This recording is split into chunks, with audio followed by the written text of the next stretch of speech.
Lovatnet is a lake in Stryn municipality in Westland county. What makes Lovatnet so amazing is the green color that comes from the meltwater from the glaciers that lies on the mountain peaks near the lake. It's an absolute hidden gem. The color of the water made this lake stand out from Norway fjords. The pearly green lake contains mostly meltwater that finds its way down from the Jostedalsbreen and the Tindefjellbreen to the Lodalen valley. From the Lovatnet on the water flows through the Loelva river all the way to the Nordfjorden. Because of the sky-high mountain tops surrounding the lake, the bright water in the fjord and lake is greener than green grass along the waters. The Lovatnet is almost too pretty to be true. Tourists are very fond of this place and really love to camp along the shores of this lake. With all its magnificent views, this lake has some negative memories. On the 5th of January 1905, a big piece of rock from the Nordfjorden mountain came loose and made a 500-meter drop into the water. The rock created a 40-meter tidal wave that hit both Jostedal and Nordfjorden. One side of the wave wiped Jostedal off the map and the other side hit Nordfjorden. 61 people died, more than 50 houses were destroyed, and 80 boathouses disappeared in the wave.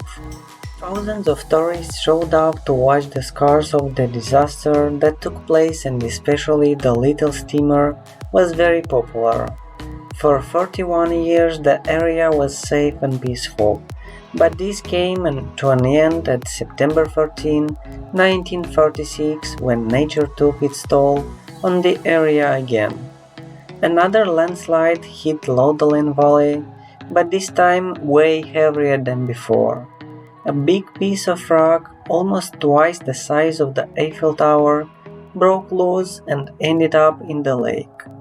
Rock ended up in the water, created a tsunami that was so large that even the previous taken measures were useless. All farms were destroyed and another 74 died that day. Hundreds of acres were destroyed and covered with sand and stones. Despite this tragic history of this place, it is really worth the visit. You can see the scars and wounds that the disaster left on the area and read the stories alongside the road. The contrast couldn't be bigger, since the area is very peaceful and quiet around and the nature is breathtaking. The tragedy of 1946 is the biggest natural disaster in Norwegian history. While you're enjoying these awesome drone shots, don't forget to like and subscribe to our channel. We're posting videos like this twice a week and we would hate for you to miss it.